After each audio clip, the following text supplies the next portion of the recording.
numéro de votre émission 100% Bénin sur Sika. Mesdames, Messieurs, bonjour et bienvenue. Déjà au cœur d'une certaine polémique au Bénin, le projet de révision de la Constitution ne fait désormais plus quasiment de la place à d'autres actualités. Le niveau du débat est monté d'un cran depuis la transmission officielle du projet de test à l'Assemblée nationale pour examen et adoption. Plus de mystère donc autour du contenu du test. 45 articles sont programmés pour être modifiés ou créés sur les 160 qui composent la Constitution du 11 décembre 1990.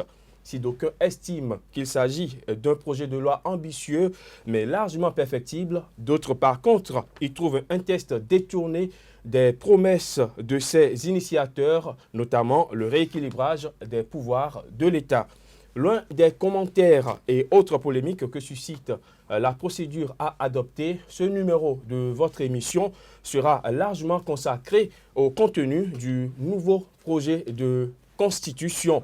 Trois aspects à aborder: l'équilibre des pouvoirs, la réforme du système partisan et le mandat unique. Des invités sur ce plateau. D'abord, Clotaire Olidé, bonjour. Bonjour, monsieur Crépy. Expert des questions électorales, vous êtes également un observateur averti de l'actualité béninoise. Merci d'avoir accepté notre invitation. C'est moi.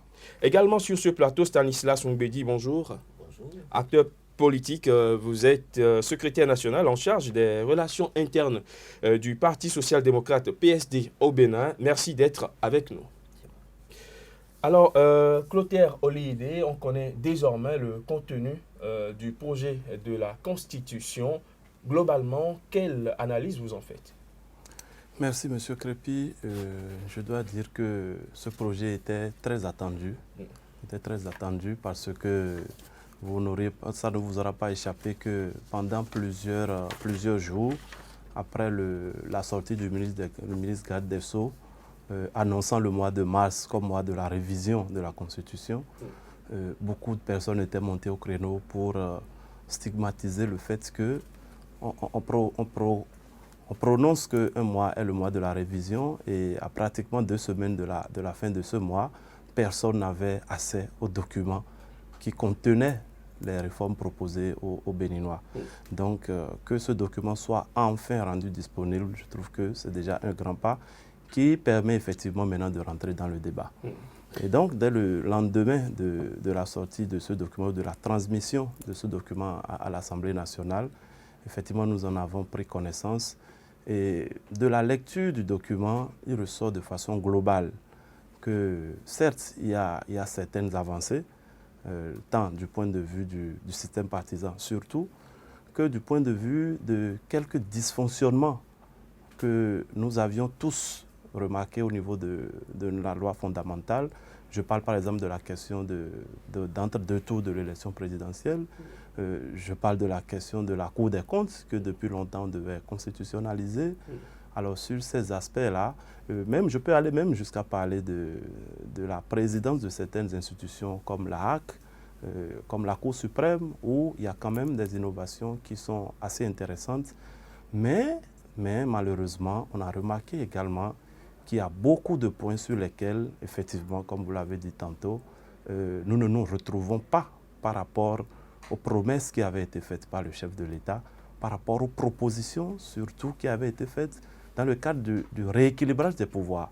Parce que le chef de l'État, alors candidat, avait estimé déjà que le président de la République dans notre système était trop fort et qu'il fallait diminuer un peu ses pouvoirs pour rééquilibrer en renforçant un peu le pouvoir législatif et le pouvoir judiciaire.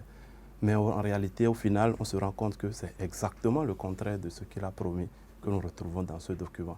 Et c'est pour ça qu'il est important que le débat se fasse afin que ces points-là, ces points de recul, comme je les appelle, soient remis en cause et au besoin évacués par les députés avant que l'on n'estime qu'il faut adopter ce document. Alors, Stanislas Ongbedi, avant d'aller dans les détails, dites-nous déjà en quelques mots comment vous appréciez le contenu de ce projet de révision de la Constitution. Merci beaucoup. Je crois que avant d'aller au contenu, il faut parler quand même des conditions qui ont prévalu d'abord à cette démarche de réviser la Constitution. Parce qu'on ne révise pas une Constitution pour le plaisir de la réviser. Nous avons eu une paix relativement liée au fait que après 90, il y a eu des options faites au niveau de la Constitution qui nous ont permis d'avoir la stabilité politique.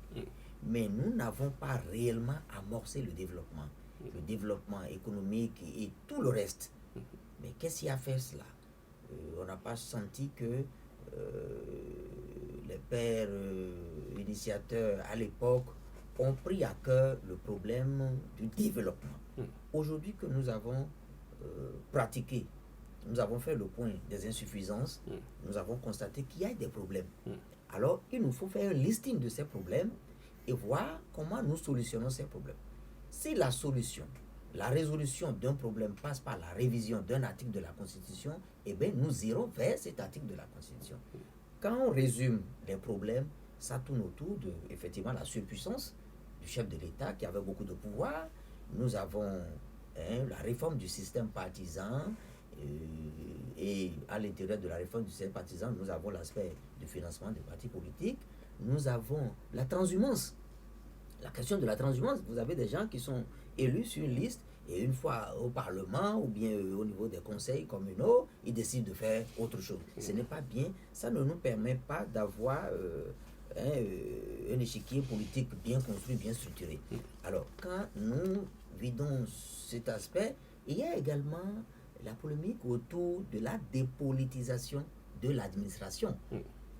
Et donc, au regard de ces problèmes, nous devons maintenant voir si, au niveau de ce qui est proposé aujourd'hui, nous avons l'impression que ça peut nous permettre d'avoir... Est-ce que vous avez l'impression que ces aspects ont été touchés? Ma réponse, ma satisfaction, elle est mitigée parce que sur certains aspects, nous sentons la volonté d'apporter de l'amélioration. Mais par contre, sur d'autres aspects, nous sentons qu'on aurait pu mieux faire.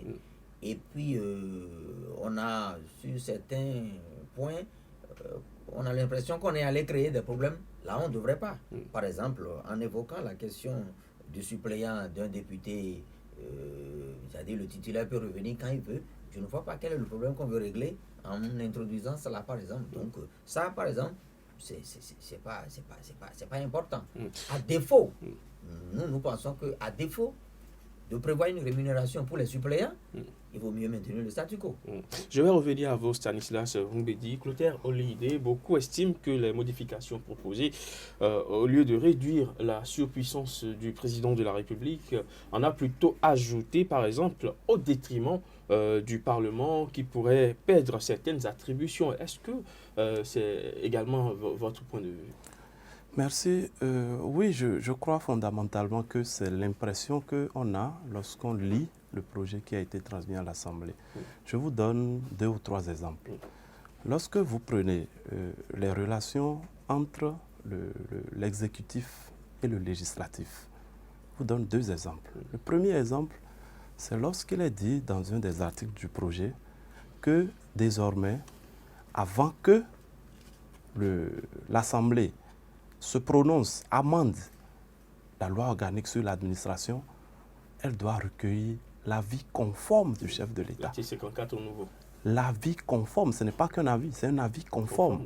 Autrement dit, ça veut dire que le chef de l'État doit autoriser l'Assemblée avant que celle-ci ne puisse amender la loi organique sur l'administration. Cela signifie quoi? Cela signifie que désormais, une des prérogatives que le peuple souverain a accordées à ses représentants à l'Assemblée nationale, eh bien, cette prérogative-là est enlevée à l'Assemblée pour être confiée au chef de l'État. C'est ce que ça veut dire terre à terre. Alors, sur ce point-là, eh bien, on affaiblit l'Assemblée nationale au profit du chef du gouvernement. Je donne un deuxième exemple, toujours par rapport aux députés. On dit que désormais, les projets, les conventions de financement négociées et signées par le gouvernement seront désormais ratifiées même par le gouvernement qui rendra compte à l'Assemblée nationale 90 jours plus tard.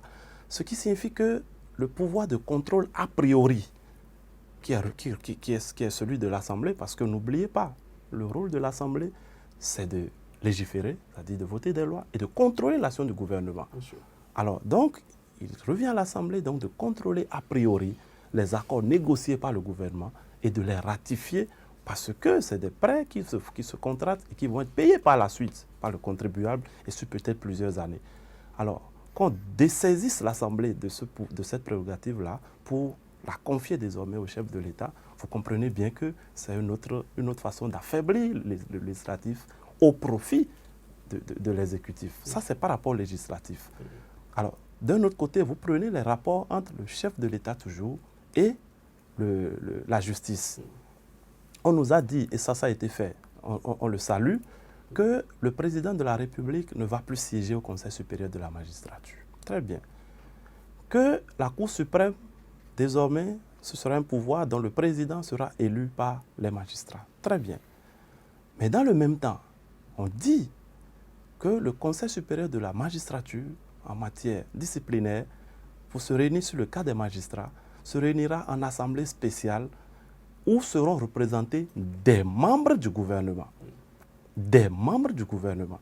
En fait, c'est comme si finalement, on sort le président du Conseil, mais on y envoie des ministres qui sont à la solde du gouvernement. Alors, finalement, qu'est-ce qu'on est en train de faire? On est en train de donner 1 avec la main gauche et de retirer 3 par la main droite. Deuxième chose, et ça, je trouve ça beaucoup plus dangereux, beaucoup plus grave, c'est que l'inamovibilité des magistrats de siège est désormais compromise. Elle était intemporelle. Le magistrat de siège est inamovible. Mais désormais, on dit que le magistrat de siège est inamovible dans le cadre de son mandat. Ça veut dire que désormais, on rend le magistrat de siège fragile et qu'il peut subir toutes sortes de pressions parce qu'il n'est plus à l'abri des tentations. Ça veut dire que désormais, le pouvoir judiciaire qu'on a dit qu'on veut renforcer est affaibli et c'est le pouvoir exécutif qui devient plus fort. Alors, quand on fait le point de tout ça, on se dit, mais finalement, est-ce que cette révision visait vraiment à affaiblir l'exécutif au profit des autres pouvoirs ou bien est-ce que c'est le contraire qui était envisagé? Parce qu'au final, c'est ce qu'on est en train de constater. Alors, Stanislas Mbedi, la surpuissance du président de la République renforcée au détriment des autres pouvoirs, le pouvoir législatif et le pouvoir judiciaire, est-ce que vous aussi, vous notez des points par rapport à ça?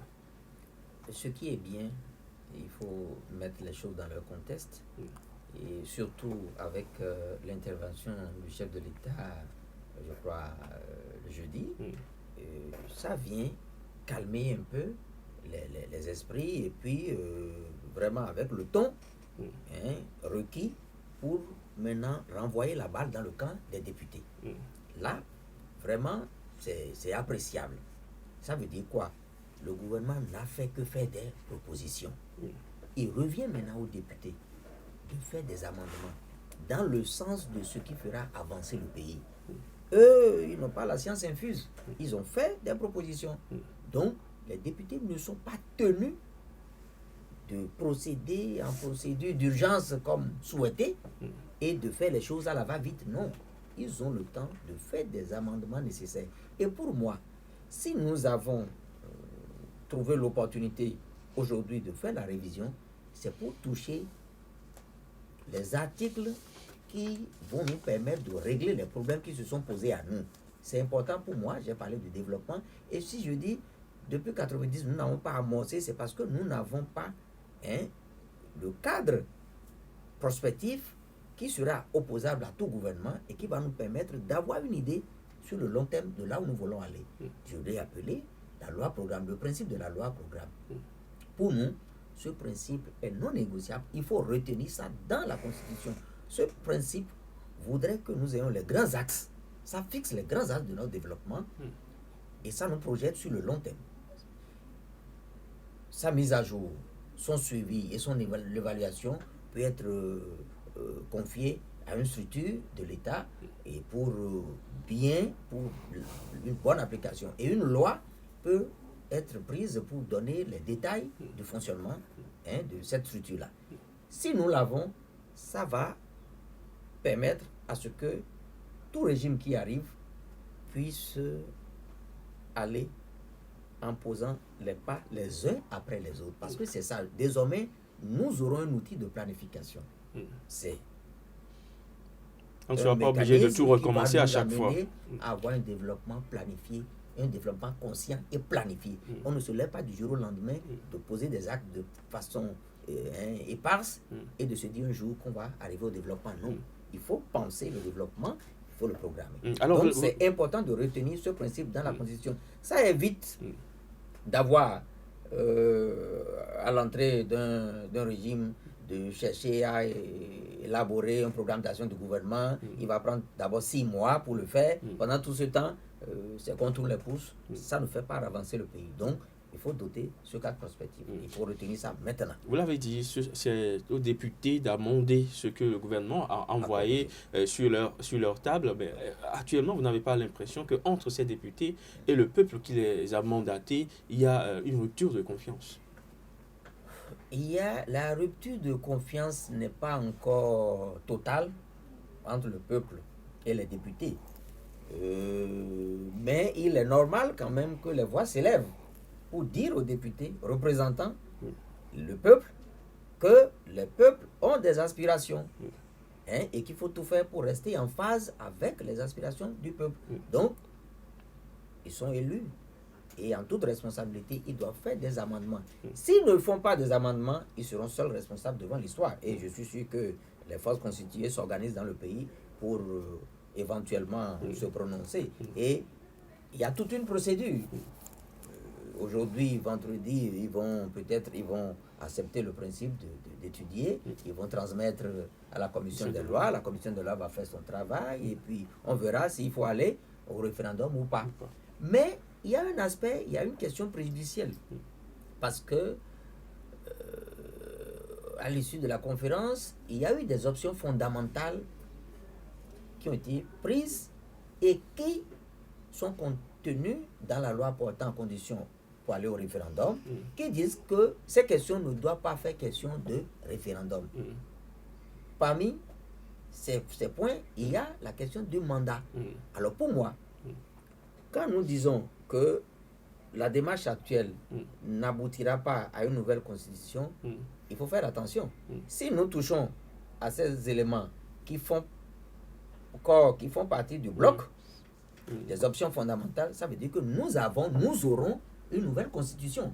Et donc, il faut veiller à ce que ce qui est dit soit conforme à ce que nous aurons à l'arrivée. Parce que pour moi, cette question est déjà réglée. Nous allons revenir. Si nous l'abordons, c'est que nous avons une nouvelle constitution. Et si on a une nouvelle constitution, ça a d'autres implications. Donc, je veux qu'on en tienne compte maintenant et que les députés aussi aient un œil là-dessus. Nous allons revenir sur la question du mandat unique. Alors, Clotaire Olide, on constate après lecture de l'article 117 nouveau du projet de révision de la Constitution que la Cour constitutionnelle a également perdu certaines de ses attributions, notamment la proclamation des résultats de l'élection présidentielle et son pouvoir de statuer sur les lois ordinaires avant leur promulgation.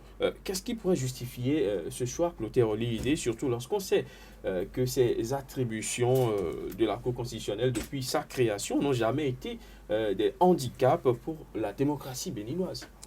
Vous touchez là un des aspects que je qualifie de gênant dans ce projet. Il y en a un certain nombre comme ça. Je prends par exemple la suppression du CES. C'est des choses sur lesquelles l'initiateur du projet, c'est-à-dire le gouvernement et son chef, n'ont donné aucune justification. On a juste dit le CES est supprimé, mais on ne dit pas pourquoi on le supprime. Qu'est-ce qui n'a pas marché dans l'existence, puisqu'il ne s'agit même pas de fonctionnement, mais dans l'existence de cette institution pour qu'on la supprime? On ne sait pas. Il en est de même de la Cour constitutionnelle. Qu'est-ce qui a poussé le gouvernement à revoir et la composition et les prérogatives de la Cour constitutionnelle? Rien n'a été dit sur la question en termes de justificatif. Du coup, je suis un peu perplexe comme vous, je me demande, mais pourquoi? Pourquoi? Si je comprends un peu la question de la proclamation des résultats, parce que moi j'ai participé à plusieurs séminaires, plusieurs forats où la question a été évoquée, où effectivement on s'est dit ceci, mais lorsque vous avez une institution qui doit proclamer les résultats provisoires d'une élection, connaître du contentieux de la même élection et ensuite proclamer les résultats définitifs, il peut y avoir un problème. Il peut y avoir un problème parce que c'est très difficile pour la même structure de dire et de se dédire plus tard. Parce que n'oubliez pas que la Cour constitutionnelle, lorsqu'elle proclame les résultats provisoires, elle dit quelque part qu'elle proclame ces résultats après avoir par elle-même constaté les irrégularités relevées. Ça veut dire que la Cour estime déjà avoir fait un travail de fond avant de proclamer les résultats provisoires. Alors, lorsqu'elle a déjà dit ça, et que vous venez ensuite faire des recours, qu'elle doit connaître, et maintenant proclamer les résultats définitifs, comprenez, c'est totalement humain. Comprenez qu'il soit difficile pour elle de revenir encore sur ce qu'elle avait dit pour dire, bon voilà, maintenant je me rends compte que j'ai commis une erreur à tel endroit, je corrige, etc. La preuve, vous avez vu en 2011, tous les recours qui avaient été portés devant la Cour par les candidats à l'élection présidentielle de 2011, même les recours faits avec constat d'huissier, tout a été balayé du revers de la main. Alors, est-ce que le projet actuel règle le problème? Alors, lorsque désormais on dit, on cantonne la Cour constitutionnelle à son rôle de juge du contentieux et de proclamation des résultats définitifs, je crois qu'on a réglé le problème. Donc, de ce point de vue-là, sur cette question précise-là, je veux bien comprendre, même s'il n'y a pas de justificatif donné clairement dans le projet. Mais sur les autres aspects, c'est-à-dire le contrôle des lois ordinaires, le contrôle de constitutionnalité des lois ordinaires, et même la composition de la Cour, honnêtement, je n'arrive pas à comprendre pourquoi est-ce qu'on a remis tout cela en cause et rien ne justifie dans le projet même du gouvernement qu'on en soit arrivé là. Donc, je pense que cet aspect du projet doit être effectivement rediscuté. Par rapport à la nouvelle composition de la Cour constitutionnelle, est-ce que vous pensez comme d'autres que c'est une loi taillée sur mesure? Justement, avant que je ne me prononce sur la pertinence, il faut que j'en connaisse les motivations. Le problème, c'est que je n'en connais pas les motivations. Il faut qu'on nous explique qu'est-ce qui n'a pas marché pour qu'on dise qu'on remette ça en cause. Si on nous dit, voilà le diagnostic posé, et par rapport à ce diagnostic, voilà les prescriptions, les solutions préconisées, ça nous permet de faire la comparaison et de dire, ok, ouais, au vu de ce qui a été dit, oui, c'est plus pertinent de procéder comme ceci, l'autre ne marche pas. Mais c'est qu'on n'a rien pour nous faire comprendre les justificatifs de cette option. À partir de ce moment, ça va être très subjectif de se mettre à dire c'est taillé sur mesure, non, c'est pas taillé sur mesure. Mais fondamentalement, moi je pense que notre Cour constitutionnelle, malgré ses faiblesses, il y en a, malgré les dysfonctionnements qu'on a connus à des moments donnés, des décisions qu'elle a rendues avec lesquelles nous n'étions pas toujours d'accord, mais elle garde quand même la maison, elle rend quand même sur les questions essentielles, elle essaye quand même d'être à la hauteur. Donc à partir de ce moment, je ne comprends honnêtement pas pourquoi on remet en cause ça. Stanislas Mbedi, la Cour constitutionnelle qui pourrait ne plus proclamer les résultats définitifs de l'élection présidentielle et qui pourrait également perdre son pouvoir de statuer sur les lois ordinaires avant leur promulgation, en quoi cela pourrait-il apporter un plus à la démocratie béninoise? Je reviens et je veux m'en tenir au propos du président de la République lui-même. Il dit, si par rapport à un article, l'Assemblée nationale, sans que ça ne renforce pas la démocratie, ça ne permet pas au pays d'avancer, ils sont libres. Mais monsieur, on veut dire sur cette question, si vous permettez, je vous vole une petite minute. Sur cette question-là, moi je pense que le chef de l'État, avec tout le respect que je lui dois, est passé à côté. Je le dis comme ça pour ne pas être trop dur.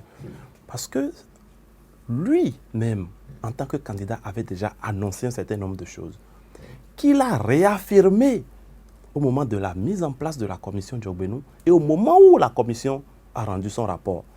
Mais pourquoi veut-il maintenant se défouler sur l'Assemblée nationale? Non, je ne dis pas se défouler, le mot est mal choisi.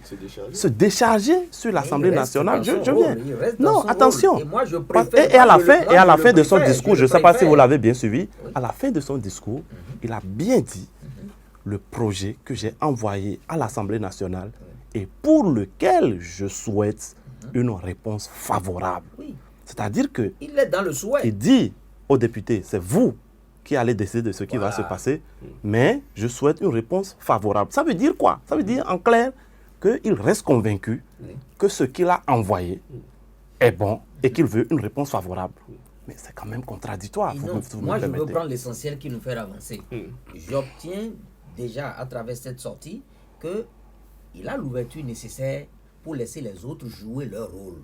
Parce que dans la République, il y a une séparation de pouvoir. Ne pouvant en être Il ne pouvait pas empêcher les autres de jouer leur rôle de toute façon. C'est pourquoi il faut attirer davantage l'attention des députés sur leurs responsabilités devant l'histoire. Il ne faut pas qu'ils se fassent, je vais dire, chapeauter par, ou influencés par l'exécutif. Non, du tout. Du tout. Ils ont une responsabilité devant l'histoire. Est-ce que le chef de l'État, lui, n'a pas une responsabilité devant l'histoire? Il a une responsabilité. Rappelez-le lui aussi alors. Il a une responsabilité et il a dit. Il a dit. Et moi je le préfère dans cette posture-là. Parce que c'est venu au moins apaiser un peu la tension. De mon point de vue. Vous l'estimez? J'estime que cette sortie est venue apaiser. Et ça montre qu'il n'est pas dans le jusqu'au-boutisme qui risque vraiment d'être préjudiciable à son mandat. Donc, il laisse le jeu ouvert. Lorsque les autres vont voir des aspects qui ne sont pas bons, qu'il l'enlève. Et donc, quand un article n'apporte pas véritablement du nouveau, il vaut mieux maintenir le statu quo ou faire des amendements. Par exemple, les conditions de mise en accusation de chefs de l'État ou bien des membres du gouvernement. Ces questions, il faut l'amender, par exemple. C'est inconcevable que le chef de l'État ait une protection en béton pendant son exercice et qu'après son exercice encore qu'il continue de bénéficier de cette protection. C'est inconcevable. Donc, il faut l'assouplir. Là où on parle de 2 tiers pendant qu'il est en fonction, eh bien, il faut rendre ça à la majorité absolue après son mandat. Mais par exemple, pour les membres du gouvernement, les ministres, il n'est pas question qu'un ministre bénéficie également, au même titre que le chef d'État, de 2 tiers. Non, il faut que ça soit à la majorité absolue, par exemple. Donc, si un ministre commet des bévues et qu'on enclenche une procédure qui doit aboutir à une mise en accusation, il faut qu'à l'Assemblée, qu'on puisse voter seulement à la majorité absolue. Ça veut dire la moitié plus 1. Et puis, on l'envoie, on enclenche la procédure. Si on fait ça, ça va corriger, ça viendra résoudre le problème de l'impunité dont on a parlé, qui véritablement s'est constitué un problème pour nous. Vous n'êtes pas sans savoir que nous avons parlé de PPA 2 ici dans ce pays. On a parlé de Maria Gleta. On a parlé de beaucoup de scandales. Le peuple veut voir les acteurs de ces scandales. Le peuple veut les voir devant les juridictions. Mais qu'est-ce que le pouvoir en place fait? Alors, l'occasion nous est donnée. Si entre-temps, c'était la procédure qui nous empêchait d'avoir ces gens devant les juridictions, aujourd'hui où nous avons la possibilité de faire des amendements à la Constitution, il faut que les députés puissent saisir cette opportunité-là pour faire de judicieux amendements. Nous allons évoluer dans ce débat. Nous allons à présent aborder le point relatif à la réforme du système partisan. L'article 81 nouveau prévoit que seules les listes ayant recueilli un minimum de 10% des suffrages exprimés au niveau national seront admises à l'attribution des sièges à l'Assemblée nationale. Stanislas Hungwedi, cette disposition constitue-t-elle selon vous un moyen suffisamment efficace pour éclaircir le paysage politique béninois étouffé par une pléthore de partis politiques qui quand même près de 200 ou bien plus de 200 quand même? D'abord, 2 choses. Il faut saluer la volonté affichée de structurer le paysage politique. Il faut saluer cela. Maintenant, il faut qu'on aille au-delà, parce que quand nous parlons de 10% de suffrages exprimés avant de compter au décompte, c'est un début, mais véritablement, ça ne réglera pas entièrement l'ambition d'avoir des partis politiques d'envergure nationale. Mais c'est un début. Les députés sont appelés à faire des amendements.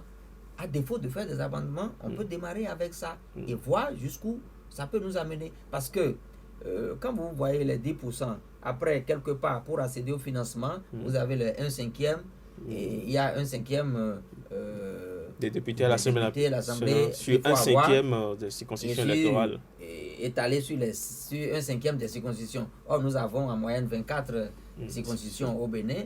Donc, du coup, quand on l'étale, on voit que les 16 députés que les groupes politiques doivent s'étendre sur 5 circonscriptions.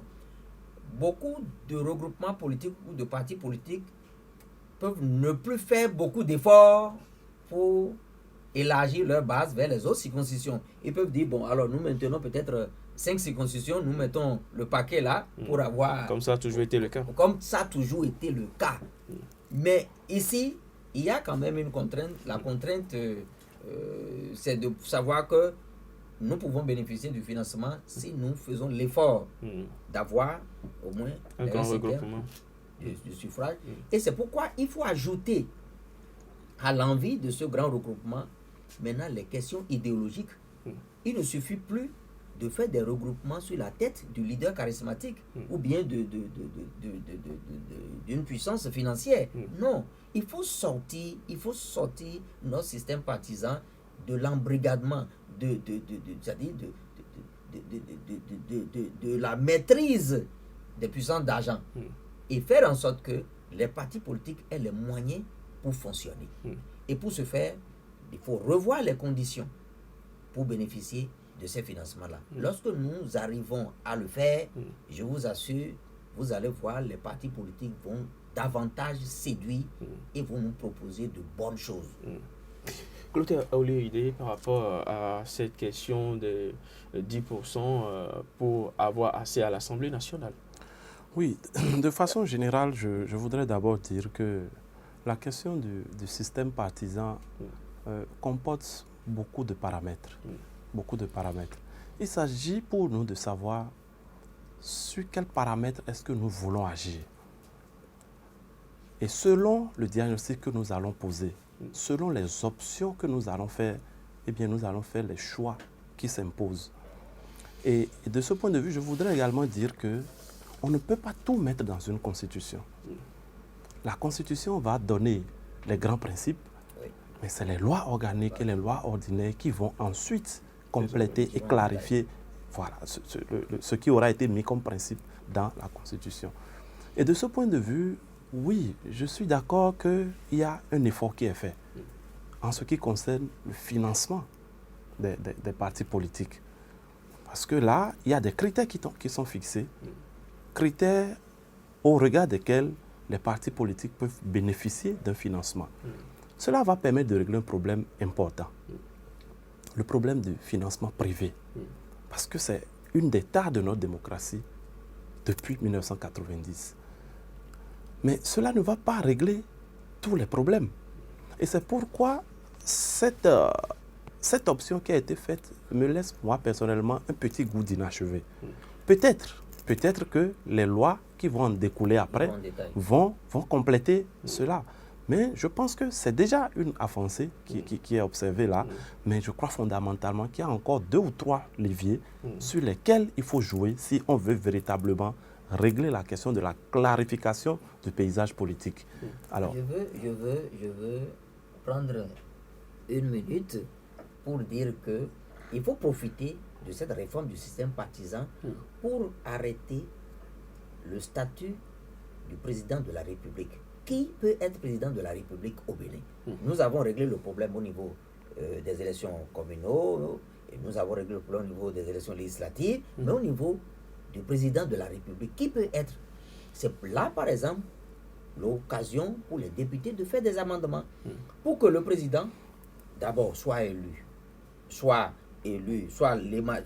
proposé par un groupe de partis politiques ou bien un grand parti politique. À défaut, il est lui-même un conseiller, peut-être avec un mandat en cours ou bien ayant obtenu par le passé un mandat, et déjà, le groupe qui l'a porté doit l'investir au moins 1 an avant l'élection présidentielle. Vous m'avez demandé une minute. Si on fait ça, je vais ajouter, si on fait ça, nous allons régler un grand problème. Deuxième chose, il faut que le temps qui sépare la prestation de serment et l'exercice du pouvoir, il faut que nous puissions regarder un peu pour que l'organisation des élections se fasse un peu plus tôt, pour que le président dispose au moins de 3 mois, comme ça se passe aux États-Unis. Vous avez l'élection du président, mais pendant ce temps, le mandat de l'actuel continue. Il a le temps de se préparer. Il a au moins 3 mois. Il se prépare, il apprête son cabinet, et il voit son programme d'action du gouvernement. Comme ça, dès que son mandat démarre, il démarre effectivement et il est utile pour le peuple. Alors, nous retournons la parole à Clotaire. Merci bien. Les 2 ou 3 points dont je parlais, il vient d'en aborder un. C'est la question justement des critères d'éligibilité à la fonction de président de la République. Moi, même au-delà de l'investiture par les partis, moi je vois même un système de signature d'élus. Oui. Que quelqu'un qui veut être candidat puisse justifier de la signature d'un certain nombre d'élus sur l'étendue du territoire qui puisse donner de la valeur, de la légitimité à sa candidature. Là, ça va clarifier, un tant soit peu. On n'aura plus 50, 60 candidats aux élections présidentielles. Ça, c'est une question que je pense qu'on n'a pas réglée. La question même de l'opposition. Moi, je crois qu'il faut affirmer dans la Constitution la question du statut de l'opposition. Parce qu'il suffit de voir un peu la sociologie du Béninois et vous vous rendez compte que l'opposition, c'est comme le diable. Vous auriez aimé qu'on constitutionnalise le statut de l'opposant? Qu'on affirme dans la Constitution, tout comme on a affirmé pour les chefferies traditionnelles, qu'on affirme le statut de l'opposition. Et la conséquence, c'est que dans les lois subséquentes, on sera obligé de tenir compte de l'existence de l'opposition. Parce qu'une démocratie sans opposition, de mon point de vue, ça n'a pas de sens. Et la tendance que nous observons ces dernières années, c'est que tout le monde veut être à la mouvance, y compris ceux qui ont combattu le candidat qui est élu. Donc, il faut que cette culture-là entre dans le vécu des Béninois. Et pour ça, je crois qu'en énonçant le principe, ce sera un point fort. C'est une des choses que je pense que... Et j'aurais fini en parlant maintenant du système électoral. Le système électoral est très important dans la clarification du paysage politique. Quand on dit qu'à l'Assemblée, il y a plusieurs partis, le paysage est émietté, ainsi de suite. Mais si vous choisissez de faire un système proportionnel avec la plus forte moyenne, le plus fort reste comme nous le faisons actuellement, eh bien nous aurons toujours ce que nous avons là. Si nous voulons avoir un certain nombre de grands partis qui émergent, il faut changer le système électoral. D'accord? Donc c'est sur ces leviers-là qu'on peut agir pour clarifier véritablement le paysage politique. Pour l'instant, on a fait l'option juste du financement. Je trouve que c'est bon, c'est déjà un bon début, mais je pense qu'on peut aller plus loin. Alors, nous n'avons plus beaucoup de temps. Alors, nous allons parler à présent de l'instauration du mandat unique. L'article 42 nouveau prévoit un mandat de 6 ans non renouvelable. À ce niveau, j'ai une question toute simple. Comment l'instauration du mandat unique pourrait améliorer mieux qu'on ne le fait déjà au niveau du double mandat, la gouvernance du président de la République, Clotaire? Vous allez être surpris, mais j'ai bien envie de vous retourner la question. Parce que honnêtement, depuis que cette question est agitée, je me suis posé 1001 fois la question. J'ai entendu beaucoup d'arguments, parfois plutôt spécieux, mais honnêtement, je n'en vois pas la pertinence. Je ne sais pas quel problème le double mandat pose et que le mandat unique va venir régler. Personnellement, jusqu'à présent, malgré tout ce qu'on dit, je ne suis pas en train de voir ça très clairement. Si on dit qu'on veut régler la question du clientélisme, je dis que c'est un faux problème. Parce que même dans un mandat unique, il peut y avoir, et il y a du clientélisme. J'ai donné un exemple banal la dernière fois. Je dis, regardez le président Talon. Qui sont ceux qui l'ont combattu aux élections? Ils sont où aujourd'hui ceux-là? Beaucoup sont en train de le rallier. Donc, le clientélisme, que ce soit dans un mandat unique ou pas, ça peut exister. Alors, quel problème on veut régler? De mon point de vue, je n'en vois pas. Et je dis, si quelque chose marche, le double mandat marche depuis 90, 91, ça n'a jamais posé de problème. Et je rejoins Stanislas Ngoubedi sur cette question pour dire, mais pourquoi est-ce qu'on veut créer des problèmes là où il n'y en a pas?